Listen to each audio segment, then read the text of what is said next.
Hey friends, it's Len at 1A Auto. Today we're going to be working on a 2016 Ram 1500. We're going to be replacing front struts. It's going to be a very easy job. I want to be the guy that shows you how to do it. So if you need any parts, you can always check us out at 1aauto.com. Thanks. So we've got our vehicle set up on all the lift points. We got the majority of the weight off of the wheel. It's still on the ground, just barely. We want to make sure that it can't spin while we're trying to remove the lug nuts. All I'm going to do is I'm going to break them free. So once they come a little loose, I'm just going to move along. We don't want to unscrew them very far to the point that the wheel can tilt and or put more pressure on the wheel studs. We don't want to break any of those. Now we've got it to this point. We loosened all 5. We can bring up the vehicle, remove all 5 lug nuts, take the wheel off. Here we go. So I'm going to continue using my 22mm socket. You can use the ratchet to break it free if it's still a little tight. We're just going to remove the lug nuts. What I like to do is I'll get one fully unscrewed here, the first one. Once it's all the way off, take a look, looks okay. I'm just going to go ahead and put it on a couple threads. And then I'll go ahead and remove the other 4. The reason why I put this on a couple threads is so when I remove these, the wheel can't come off and hurt me. So I've got the other 4 lug nuts off. Now I'm going to hold the wheel stable as much as I can so it doesn't come falling off and hurt me. Remove my last lug nut. I'm going to set it aside. Grasp the wheel firmly. I can hold my leg underneath it to support the weight if I want. So I'm not using my back. I can hold this all day if I wanted to. Put it down, roll it out of the way. Now we're all set to move on to our next step. So we have our 3 studs, 2, 3 right there. So all I'm going to do is I'm going to break all these free. I'm going to start with this one. I'll bring it all the way up to the top, but then I'm going to leave it on a few threads. And I'm going to take off the other 2 completely. This one's the easiest for me to reach. I want to be careful of any pinch points. If I'm working on it and I keep dropping it, I might pinch my fingers. Safety first. I'm going to put those 2 nuts aside. So we're going to go ahead and loosen up these bolts right here. This is a nut on this side, bolt end on that side. All I'm going to use is a 24 and another 24. I'm using the wrench to hold it still. I'm using the ratchet to break it free. Once we have these fairly loose, we'll move on to the next step. I'm going to do this one and the front one. So we got our upper ball joint nut nice and loose. I put it on a couple threads like I said I was going to do. Next, what I'm going to do, and you don't have to do this, this is preference. I'm going to take an 11mm socket. I'm going to break this bleeder screw free, just like this, wearing my safety glasses, of course. Comes trickling out. Now I'm going to take a small screwdriver. I'm going to go between the caliper and the rotor. My bucket under there, make sure I'm catching it. Fluid's going to want to push out, so make sure you don't have your face in front of that bleeder screw. I'm just going to push back this caliper piston a little bit. Doesn't have to be too much, just enough to wiggle it around. I'm going to let it finish trickling out. I'll wait till I see a solid stream of fluid again, and then I'll close it back up with my 11mm.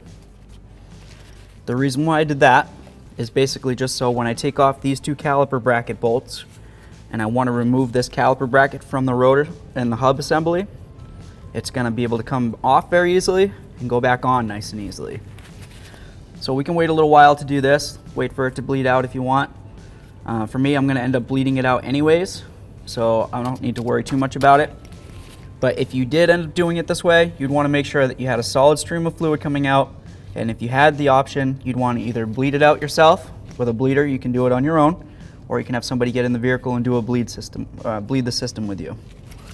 So this looks good enough for now because I'm just going to do the bleed anyways.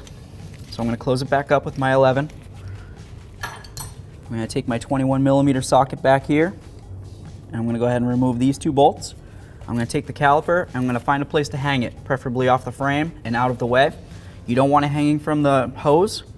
If you do that, you could cause a pull or a tug. It'll get a little bubble in here or even a crack or a tear. God forbid if something like that ever happens and you do happen to see a tear or a bubble, just replace the hose. Safety first is the #1 concern. Brakes are high pressure systems. So I'm wearing gloves. Keeps my hands safe from this brake fluid. If you're not wearing gloves, you want to make sure that you get off as much of this brake fluid as possible so you don't get it on your skin. It's hydroscopic, so it's going to absorb moisture. It's going to get into your bloodstream. Could be bad for you. Is bad for you, is what I should say. Now I'm going to remove these bolts using a 21 millimeter. You can use a ratchet, a wrench, an air gun. I have access to an air gun, so I'm going to go ahead and blast it. Get that one out. I'm just going to turn it in a couple threads. So now my caliper bracket won't fall off when I remove my last one. See if I can get over here. This one I can remove completely. I'm just going to wiggle the bracket around. This is what the bolt looks like. I'll remove the second one. Actually, I'll grab my hanging tool. You can use whatever you got, coat hanger, wire tie, whatever you have access to. If it seems like it's still a little stuck, you can go ahead and turn it out a little further with your air gun. Air tool.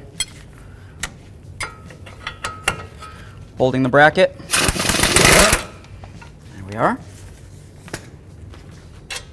I remove the second one. I'm going to put it safely aside. I took note that both bolts are the exact same. I don't have to worry about which one goes where. Now that we've got this off, we can take a peek in here, look at our brake pads, make sure everything looks pretty good. No cracking or broken pieces. Looks decent, so I'd say we can save those. Now you can hang this any way you want, just as long as it's keeping most of the pressure off of this brake hose. You might see that it's a little taut.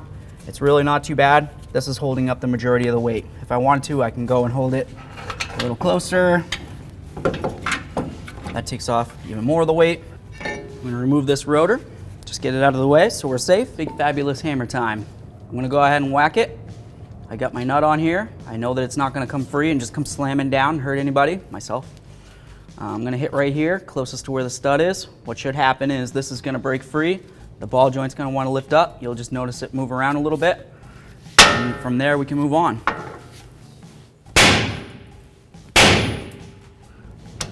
Here we are.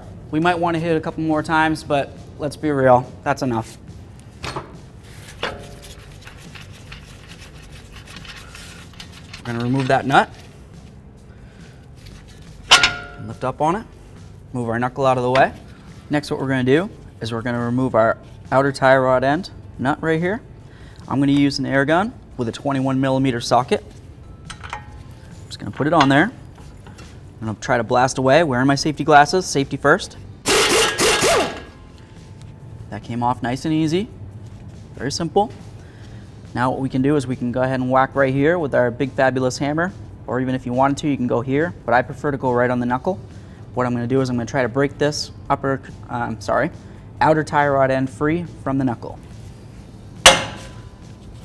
That wasn't hard enough, huh? Let's hit it again. I just want to make sure I move my ABS cable out of the way. It's very clear. I don't have to worry about anything with it.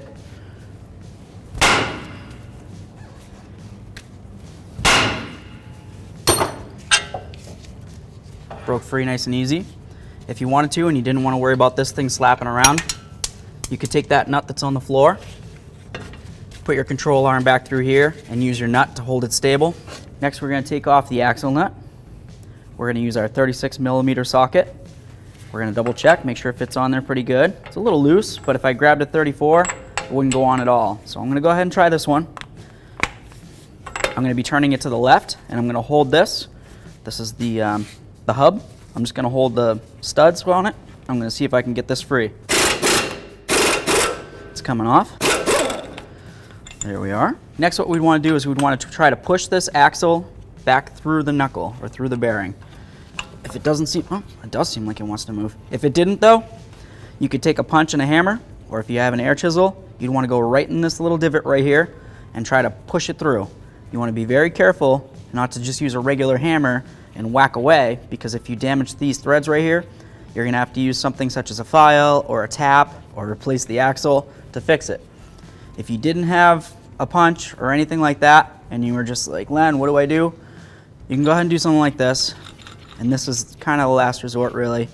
You want to put this on so it's back flush with the end of the axle. I would go a little bit further on, obviously. And then you can go ahead and whack on this with a hammer and try to at least get it to break free. Of course, spray a little bit of penetrant in there first. I'm not going to worry about it for this application because the axle actually came out very easily. So now that we know that we've got that broken free, we can go ahead and move on to the next step. Right here you have an axle boot. So when we drop this knuckle down, what's going to happen? This is going to come down, hit up against your lower control arm. You're going to be pulling and moving and twisting. If you rip this boot, you're going to cause yourself an issue, and that'll be a video for another day, I'm sure.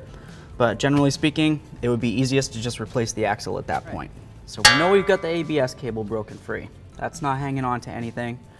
We're pretty much going to be all set. Once this comes free right here, this knuckle could come down. You might not even need to hammer it yet. So we want to make sure that we're holding on to it.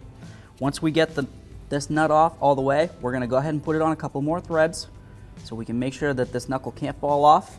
And then we'll go ahead and hit on this with our big fabulous hammer and see if we can break it free. Then we'll be clear to hold the knuckle and take that nut completely off. So here we go, using our 24mm socket. Are. It's pretty much ready to come off. Just show you what it looks like. I'm going to go on a couple threads. This is just to catch it. If I don't have this on, I got my foot under here and I'm whacking away with a hammer, this thing comes falling off. Len's going to be hurting. I don't want that. So I got that nut on there. It's definitely not going to come off. Now what you want to do is you want to try to hit on the knuckle as close as you can without banging on this backing plate.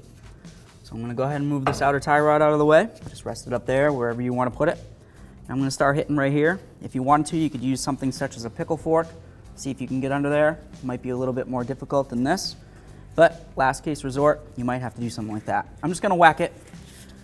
First I'm going to give it a little spray. You can't go wrong with some penetrant. It just works its way in, especially with the vibrations of the hammer. So I'm going to hit right here. I mean, you can hit wherever you want, but this is pretty much the closest I got for hitting area. And I'm going to try not to hit this backing plate.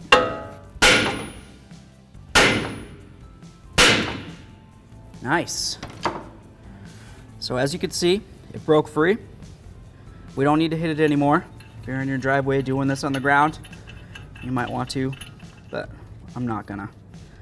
So here's our nut again. I'm holding the knuckle. I'm gonna see if I can get this to come down and out. So as you can tell, I'm pulling the knuckle down and out, and that's because I want to pull it out from the axle right here and down from the ball joint right there. All the meanwhile, being very careful not to pinch this boot. Let's see if we can get it. You might have to twist and shout and do all sorts of fun stuff. There it is. We've removed our knuckle. So here we go. We're getting down to the nitty-gritty of getting this lower control arm out. We got the knuckle off. We got the upper ball joint, everything like that. Everything's nice and secure and out of the way. What are we going to do with this axle? Well, you can go ahead and remove it if you want. For this application, I'm not going to worry about that, but if you did need to, you could spray right in the backside there and then come from the back with a little chisel or a pry bar and a hammer. Pop it right off, slide it out, and put it out of the way. I'm not. I'm just going to secure it. Doing something a little bit like this. You can do however you would want to do it. Could use the hook. I'm not worried about that. Just go like this. I can put it up here, put it up there, wherever I want to put it really. Just as long as it's up and out of my way. Next, what I like to do is I like to remove this sway bar link from the lower control arm. You can replace this if you wanted to.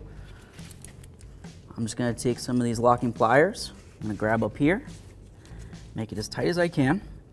That's tight. Next, I'm going to take an 18mm socket. I have access to an air gun, so I'm going to go ahead and use that.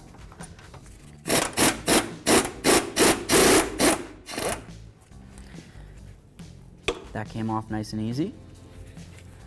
I can remove my pliers. So now this is going to be able to break free from there. I'm going to be replacing this for my video, but if you aren't, what you can do is you can go ahead and put this on here so it's pretty much level, and then bonk it with your hammer. Something like this. You can see that it broke free. So that's good enough for now. Next, what we're going to do is we're going to go ahead and remove this nut right here and this side of the bolt. I'm going to use a 21mm on the bolt side and a 24 on the nut side. I'm going to hold it stable with the bolt side, and I'm going to remove the nut side. So turning to the left,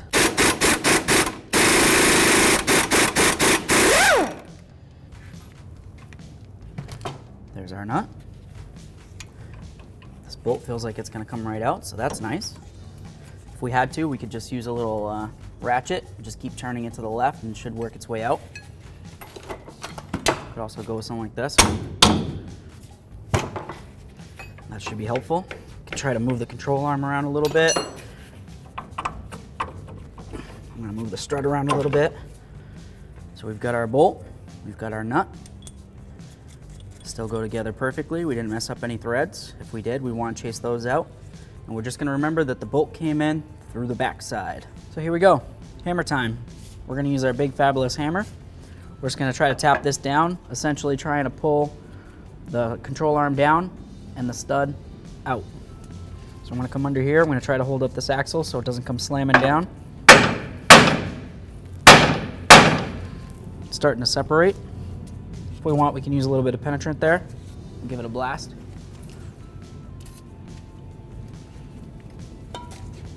Here we go. I'm going to do it again. Getting closer.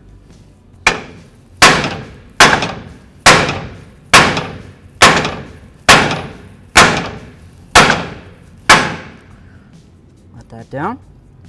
Our axle doesn't seem like it's going anywhere. We're going to hold on to our shock strut assembly, whatever you want to call it. Remove our last nut. And now we've removed our strut assembly. Today we have a product comparison between our old strut and our new strut. You can call it a shock if you want. I call it a strut. Anyways, old, new. This is out of the 2016 Ram 1500. This is a quality 1A auto part. We just want to compare them, make sure they're about the same, if not exactly the same, right? So we got the same mounting holes for the bottom, got the same length from top to bottom. That's nice. We have the same mounting. If I spin it a little bit, you can see. There we are. So I don't see any reason why this quality 1A auto part shouldn't fit great in this vehicle.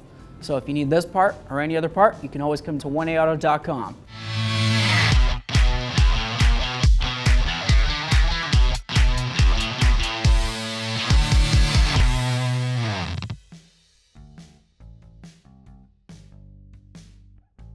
So something that I wanted to make note of is that this isn't a perfect triangle right here between the three of these studs. You can see that this is a much shorter distance between here and here, and there and there. So what you'd want to do is you'd want to look up into the vehicle and see which way it goes. I already have. I found that the pointy end, or the longer end, faces out. So if you wanted to, you could remove this sticker as well. It's going to be hidden. Now it's stuck to my glove. I'm just going to get rid of that. There we go. I'm just going to find the holes into there. The studs should come up and through, hopefully. There we are. I'm gonna put that nut back there so I can find it later. This and that one. And then I'm just gonna throw on my last nut. So I'm gonna go ahead and snug these up. Basically, I'm just gonna bottom it out. And then we're gonna go ahead and torque these down to 40 foot-pounds. We've got our torque wrench set to 40 foot-pounds. I'm just gonna do this to all three of these. And then for good measure, I'll just go around again.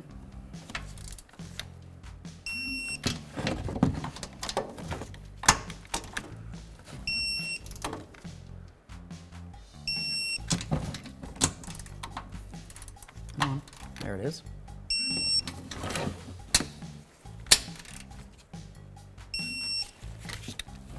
So now I'm going to go ahead and I'm going to lift up this control arm, and I'm going to put this sway bar link stud through the control arm. If your sway bar link happen to look like this one, you can go ahead and replace it. We sell these at 1A Auto. That'll be another video. For the purpose of this one though, I'm going to continue with what I've got. I'm going to go ahead and move this over, hopefully. Lift this up. Let's see if I can get this all lined up all at once. It's going to be interesting, but we can do it. Take my little hammer. See if I can bonk it up a little bit. Once I get that started through, I can take my sway bar link nut, see if we can get it started on straight. Sometimes they like to go on crooked. Here we are. I'm going to zap this on with my 18 millimeter.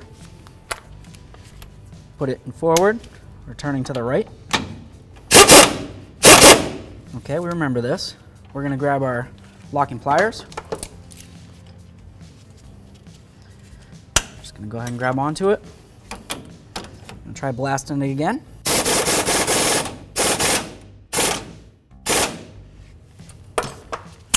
Feels pretty good. Nice. Now we can move along. We can go ahead and get this bolt through here and get all this going. So now we're going to go ahead and put our bolt back through. If you want, you can use a little bit of thread locker. For this application, I'm not going to worry about it. I'm going to come through from the back side. See if I can get this lined up. Might be difficult.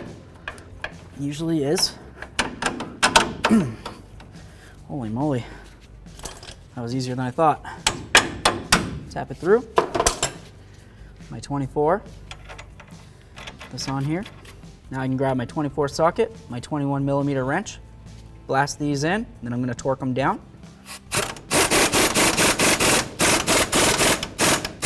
Feels like it's sufficiently bottomed out. Now I'm going to torque it. We got our torque wrench, we got our 24.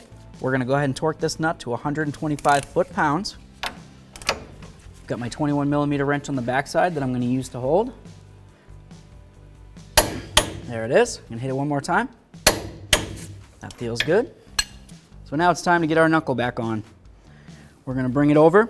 We're going to try to line up this hole with this hole with this hole with this hole with this.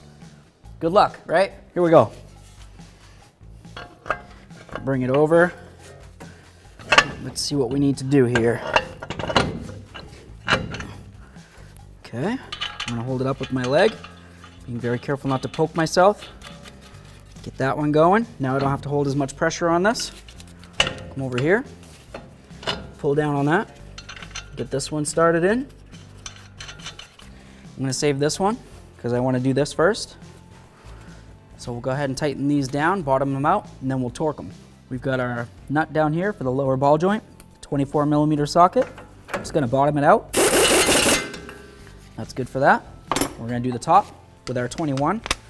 I'm using a swivel, you're using a ratchet. Good luck. Here we are. Both of those are bottomed out. Now we can go ahead and find the torque spec and torque them down. All right, so we're just gonna go to our 38 foot-pounds with our 24 millimeter socket. There we are. And then we're gonna go ahead and go another 90 degrees. So it's bottomed out. You can use your torque wrench still if you want. Other people would rather not. I'm just gonna do it. Basically, I'm gonna give it about a quarter turn. It's an approximation. If you have a degree torque wrench, you can use that. That would probably be great. For this application, I'm not gonna worry too much about it. Then we'll go ahead and move up to the upper. We're gonna have to change our socket out. Now that we've got this torque to our 40 foot-pounds, we're gonna have to bring this 180 degrees around, which would be facing the exact opposite direction, plus a little bit. I'm gonna use my little crayon here. You can use whatever you got. I'm just gonna put a little mark on my socket. So basically I want this to come all the way around to the back side there, and then it's gonna end up pretty much here by the time I'm done.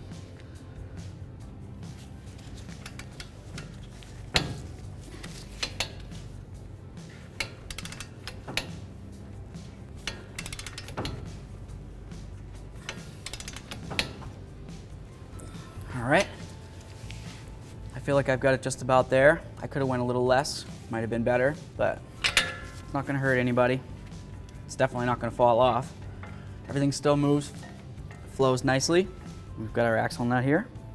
We're gonna go ahead and start it on. Could use a little bit of thread locker. It's all preference. I'm gonna put this on with the gun.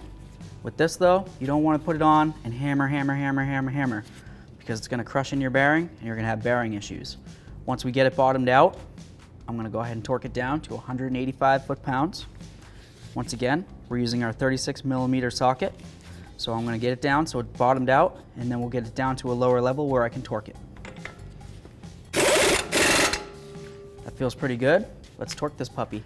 So what I did is I just put my bar in between here. I wanna make sure that it's as flat as possible for when it hits up against these studs. You don't need it to be in a diamond or anything like that, because God forbid you mess up these threads on the studs, you'll be having to chase them down. I'm gonna take my 36 millimeter socket and my torque wrench. I'm gonna torque this down to 185 foot-pounds.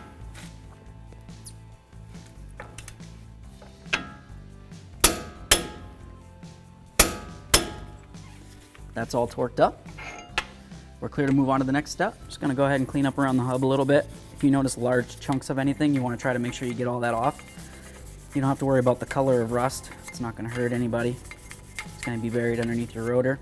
The reason for making sure you get off any big chunks is to make sure that the rotor sits flush against your hub. If it doesn't, you'll get a brake pulsation. So I'm just gonna go around. You can hit this with a little bit of brake parts cleaner or whatever you might have. That looks pretty decent. We do the same thing for the rotor. Make sure that the mating surface is in pretty good condition. You can put a little bit of copper never seized if you'd like. And then we'll go ahead and put the rotor on, make sure it's secured, then we'll move on to the next step. Get that cleaned up. Go ahead and put this on there. If you wanted to, you could use like a lug nut, put that on there to hold the rotor. You don't want it flopping around too much. Every time it moves, you get another chance of rust getting down in between, causing an issue, or this falling off and hurting yourself. Obviously, we don't want that. So we'll go ahead and see if we can get a lug nut on there. We might need to use a little bit of a spacer. If you have something that'll work, that would be optimal. For the purpose of this video, I'm just gonna go with something that pretty much everybody has lying around someplace or another. Just a little clamp. Just put it over the stud. I'm gonna go ahead and put this lug nut on.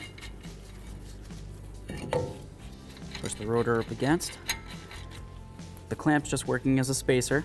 We're not gonna tighten this down or anything and crush that. It's not about that. It's just holding the rotor still. So next what we're gonna do, we're gonna make sure our ABS cable is clear and out of the way. We're gonna take our 2 caliper bracket bolts. They're both the same. You don't have to worry about mixing them up. Exact same. We're gonna take our caliper with the bracket attached. Carefully remove it. Get rid of that. Get this puppy on here. Should slide right on. Oh yeah. There we go. This one started. Now we can take our 21mm socket. We'll bottom these out, and then we'll grab the torque specification and torque them down. Making sure that I'm turning to the right to tighten. That's 1. 2. We'll torque these puppies up. So using our 21mm socket, we're gonna go ahead and torque these down to 130 foot-pounds with our torque wrench. 1, 2, there we go. So we torque these to 130 foot-pounds with our 21mm socket. We've got our ABS wire. We're gonna put it right in here. There's a little clip. Try to wiggle it and jiggle it and all that. Got our little clip here. Click that in. Behind here, we've got our little harness. Take a peek in there, make sure there's no funny colors. Greens, blue, reds, purples, nothing. Looks metal color. Nice. We're gonna look at where our lock was and where it's gonna be. Lines up this way. The red thing's gonna line up with right here, so we know. Click that in. Give it a little tug, feels good. We're gonna make sure we re-secure it to the finger flip. Just push this through. Everything feels like it's nice and secure. If this clip right here was broken for some reason, maybe you broke it coming off, you don't wanna leave your ABS cable just rattling around. If you have a little wire tie, you can go ahead and put that on there fairly loosely. Just enough so that it'll keep it adhered to the brake hose, but not necessarily to the point that it's gonna pinch the brake hose. You don't wanna pinch the brake hose. Fluid needs to flow. But this ABS wire does need to be mounted to the flex hose so it doesn't go flopping around and get caught on anything. So we have our outer tie rod locking nut. You can tell it's a locking nut because it has this red around here. It's neoprene. Where this has already been on and come back off, it might be a good habit to go ahead and put on a little bit of thread locker because the odds that this is gonna work the way it should, where it's already been used, it's minimal. But for this application, I'm not gonna worry about it. That's for your, it's up to your preference, what you wanna do. Go ahead and put the tie rod back through. I'm gonna put our nut on. This is a 21mm head, so I'm gonna go ahead and zip this on. I'm just gonna bottom it out, and then I'm gonna go ahead and torque it down to the specifications.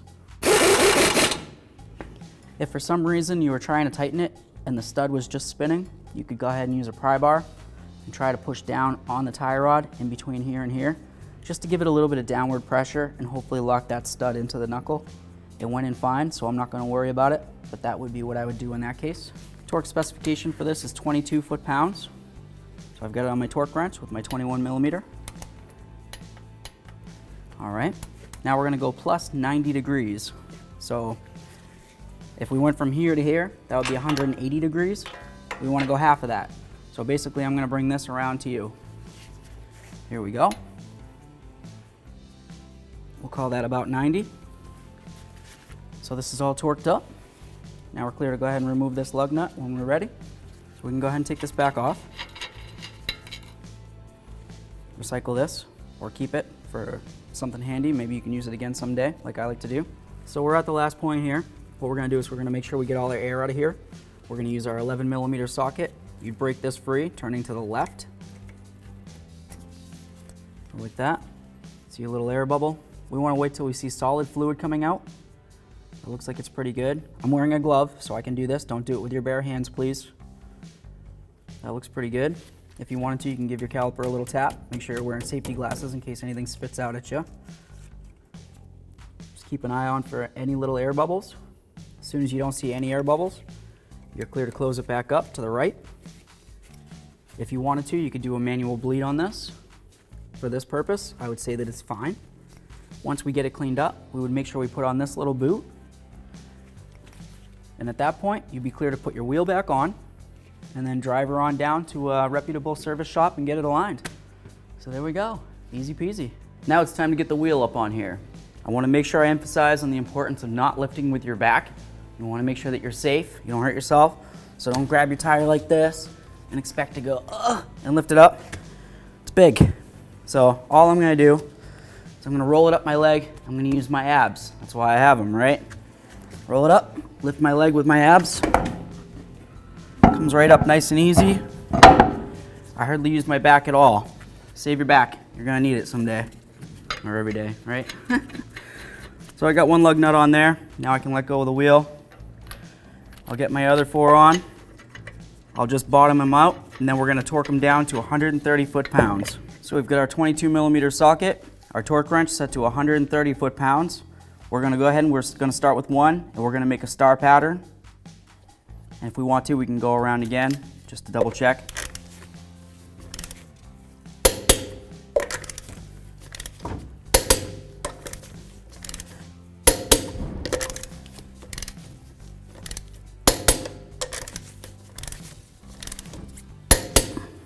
Now let's go around again.